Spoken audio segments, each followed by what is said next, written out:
Hello friends, स्वागत है आपका हमारे चैनल पर जिसका नाम है पृथ्वी स्टडी पॉइंट। क्लास है इंजीनियरिंग की और आज की क्लास में हम पढ़ेंगे पास्कल लॉ, पास्कल का नियम, जो फ्लूइड मैकेनिक्स या हाइड्रोलिक्स मशीन या हाइड्रोलिक्स एंड न्यूमेटिक्स बहुत सारे सब्जेक्ट में ये टॉपिक है और इम्पॉर्टेंट टॉपिक है और आसान भी है बच्चों, ऐसा नहीं है। लेकिन इसका डेरिवेशन आपको देख लेना चाहिए। डेरिवेशन थोड़ा सा आपको समझने, एक बार आप समझ लेंगे तो आपको अच्छे समझ में आ जाएगा। तो पास्कल का नियम देखते हैं। The intensity of pressure at any point in a liquid at rest is the same in all direction, यानी कि द्रव के अंदर स्थित किसी बिंदु पर, ठीक है, सभी दिशाओं में समान दाब लगता है, यानी कि इंटेंसिटी ऑफ प्रेशर सेम होती है ऑल डायरेक्शन में। ठीक है, अब इसके डेरिवेशन को करने के लिए देखते हैं बच्चों। Consider an arbitrary fluid element of wedge shape in a fluid mass at rest as shown in figure. देखिए, हमने एक फ्लूइड एलिमेंट मान लिया है, ठीक है, LNM ट्राइंगुलर शेप में, ठीक है, जिसपे PX, PY और PZ प्रेशर इंटेंसिटी लग रही है और ये एंगल थीटा हमें दे रखा है। ये फोर्स का जो रेजुलेशन है अभी मैं आगे समझाऊंगा, मैंने दोबारा भी डायग्राम बनाया क्योंकि आगे इसकी फिर जरूरत पड़ेगी। आगे देखते हैं बच्चों। Let the width of the element perpendicular to the plane of paper is unity.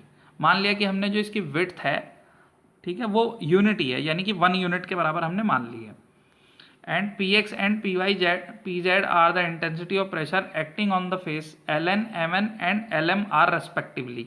ये देखो, यही जो भी मैंने बताया कि LN पे PX फोर्स लग रहा है प्रेशर इंटेंसिटी, MN पर PY और ML पर PZ। ठीक है बच्चों, आगे देखते हैं। Let theta angle of the element of the liquid हो गया। अब बात आती है बच्चों कि इस पर हम टोटल प्रेशर या फोर्स कैसे निकालेंगे। आपने एक फॉर्मूला पढ़ रखा है, प्रेशर इंटेंसिटी बराबर total pressure upon area of cross section, यानी कि अगर आप इसमें देखें तो टोटल प्रेशर बराबर आ जाएगा प्रेशर इंटेंसिटी इनटू एरिया। तो यही हम तीनों फेज पे इसका टोटल प्रेशर या फोर्स निकालेंगे। तो Px और Fx मैंने लिखा है, ये मैं बताता हूँ। Px और Fx इसलिए ले लिए क्योंकि स्मॉल पी से हम प्रेशर इंटेंसिटी दिखा रहे हैं, कैपिटल पी से टोटल प्रेशर दिखा रहे हैं, तो सिंबल अलग करने के लिए मैंने F इस्तेमाल कर लिया फोर्स के हिसाब से, Fx। ठीक है, तो ये हो जाएगा Px into area of face LN। अब LN का जब आप एरिया निकालेंगे, ये देखिए, तो LN इंटू क्रॉस सेक्शन का एरिया लेंगे ना, LN इंटू विड्थ, विड्थ कितनी है 1, तो इसलिए हो गया LN इंटू 1। बात समझ में आ रही है बच्चों? तो ये हो गया आपका Px इंटू LN इंटू 1, यानी कि Px इंटू LN।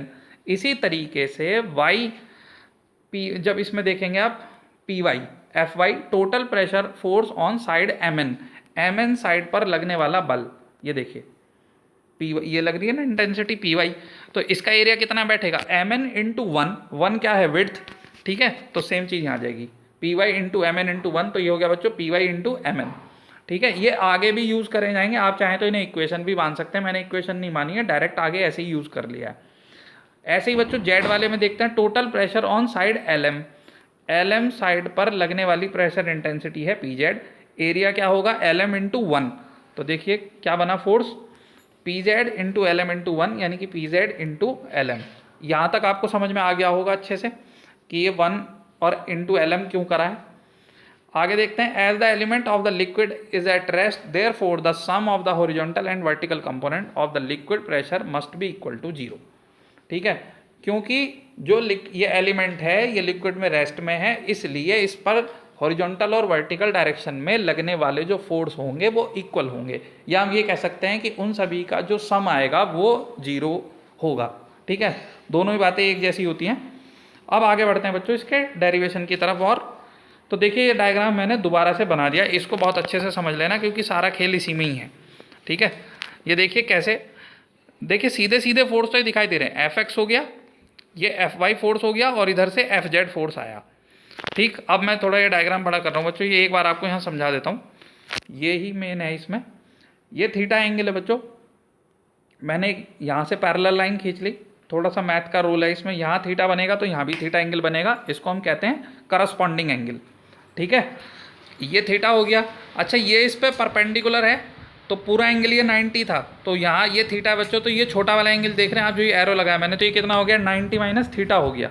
अब ये 90 माइनस थीटा हो गया, तो अब आपको फोर्स को ब्रेक करना आता है कंपोनेंट में, तो Fz फोर्स जो देखिए जो एंगल के साथ बनाएगा, तो Fz कॉस थीटा आपने पढ़ रखे है ना, तो ये हो गया Fz कॉस 90 माइनस थीटा भाई, क्योंकि जो एंगल है वो ये लेगा। और वर्टिकल कंपोनेंट क्या हो जाएगा, एफ जेड साइन थीटा, मतलब साइन 90 माइनस थीटा। ये देखिए यहाँ पर ये चीज़ समझना ही इसमें मेन है बिल्कुल बच्चों, कि फोर्स को कैसे रिजॉल्व किया गया है। मैं एक बार फिर बता दे रहा हूँ, एफ जेड जो बेस एंगल के साथ लेता है तो कॉस लेता है ना, तो F Z cos 90 minus theta horizontal direction में हो गया, और इसका वर्टिकल कंपोनेंट हो जाएगा F Z sine 90 minus theta. अगर ये चीज़ आपकी समझ में आ गई है तो समझ लीजिए पूरा डेरिवेशन आपका हो गया। ठीक है, अब चलते हैं वापस। अब देखिए इसमें एक चीज़ और जरूरत पड़ने वाली है, मैंने पहले ही लिख लिया है, साइन थीटा बराबर इसमें होगा परपेंडिकुलर अपॉन हाइपोटेनियस, सब बच्चों को पता है, मैथ में पढ़ रखा है, L N upon L M, ये जरूरत पड़ेगी। कॉस थीटा बराबर होता है बेस अपॉन हाइपोटेनियस, यानी कि आधार बटे कर्ण। ठीक है, तो M N upon M L, ये दोनों चीज़ मैंने लिख ली है क्योंकि इनकी आगे जरूरत पड़ेगी। आगे बढ़ते हैं बच्चों। अब देखिए, अब हम करेंगे फोर्स को रिजॉल्विंग द फोर्सेज हॉरिजॉन्टली। क्षैतिज दिशा में अब बल देखेंगे हम, कि क्षैतिज दिशा में देखिए अब जरा कौन कौन से बल लग रहे हैं। इधर से तो लग रहा है एफ एक्स, तो मैंने लिख दिया एफ एक्स, और इधर से कौन सा लग रहा है बच्चों, ये F Z cos 90 minus theta. तो देखिए यही मैंने यहाँ पर लिख दिया है, F Z cos 90 minus theta. इसलिए मैंने बोला था कि वो फोर्स का रिजॉल्व करना ही इस डेरिवेशन में मेन है, बाकी डेरिवेशन बहुत आसान है।